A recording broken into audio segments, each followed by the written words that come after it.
শাকিব খানের কোম্পানিতে কাজ করছেন, তার সাথে সিনেমা করার কোনো ইচ্ছা আছে? ভালো সুযোগ আসলে কেউই ছাড়ে না। সো সুযোগের দেখি, সুযোগ যদি হয় তাহলে অবশ্যই। সাকিব খানকে তো সবারই পছন্দ, যেহেতু বাংলাদেশে ১ নম্বর নায়ক। সো অফকোর্স শুরু থেকেই আছি ওদের সাথে, অ্যান্ড আশা করছি আরও ফিউচারে আরও কাজ করা হবে ইনশাল্লাহ। হ্যাঁ, খুবই ভালো লাগছে। প্রোডাক্টগুলো কেমন, মানে আপনার কাছে কেমন মনে হয়? আসলে ব্যক্তিগতভাবে যদি বলতে হয় তাহলে আমার তো খুবই ভালো লেগেছে। এটা এখন যার যার ব্যাপার, অনেকের স্কিন সেম হয় না, অনেকের অনেক কিছু সেম হয় না, বাট আমি ব্যক্তিগতভাবে ইউজ করে খুবই ভালো উপকার পেয়েছি। হ্যাঁ, আমার কাছে মনে হয় তারকারা তো শুধু শুধু কোনো ব্র্যান্ডের সাথে যুক্ত হবে না, তাদেরও একটা নিজেদের প্রেফারেন্স থাকে। তারাও ফার্স্টে কাজ করে যদি দেখে না আসলেও প্রোডাক্টটা ঠিক আছে, সব কিছু ঠিক আছে, তারপরেই তারা আগায়। কী ধরনের কাজ করছেন আপনি? আমি সব ধরনেরই কাজ করছি, ক্যাম্পেইন করছি, ওদের অনেক কিছুর সাথেই যুক্ত আছি।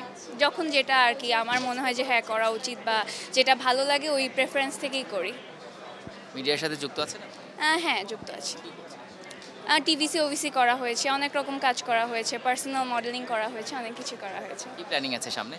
সামনে পড়াশোনা তো অফকোর্স ফার্স্ট প্রেফারেন্স, তো পড়াশোনার পাশাপাশি আছে মডেলিংয়েও ইচ্ছা আছে, সো দেখা যাক। নাটক, সিনেমা, শেষ গোল এরকম আছে? সিনেমা আসলে এটা পুরোপুরি ডিপেন্ড করছে ফিউচারের উপরে। যদি কখনো ভালো সুযোগ পাই তাহলে সেটার উপর ডিপেন্ড করছে। টার্গেট বলবো যে টার্গেট নেই, কিন্তু ভালো সুযোগ আসলে কেউই ছাড়ে না। সো সুযোগের দেখি, সুযোগ যদি হয় তাহলে অবশ্যই। শাকিব খানের কোম্পানিতে কাজ করছেন, তার সাথে সিনেমা করার কোনো ইচ্ছা আছে? ওরকম ইচ্ছা আসলে ওই রকম নেই, কিন্তু আসলে সাকিব খানকে তো সবারই পছন্দ, যেহেতু বাংলাদেশে ১ নম্বর নায়ক। সো অফকোর্স তার সাথে কথা হয়েছে আপনার? কথা দেখা হয়েছে, কথা আসলে ওভাবে বলা হয়নি কখনো। ওনাকে দূর থেকে দেখতেই ভালো লাগে। যদি সুযোগ হয় কখনো কি বলবেন? হুম হুম সিনেমা করার কথা বলবেন? আহ, সে যে এত ভালো কাজ করছে তাকে অবশ্যই শুভেচ্ছা প্রদান করব, অ্যান্ড সে যেন ফিউচারে আরও ভালো ভালো কাজ করতে পারে।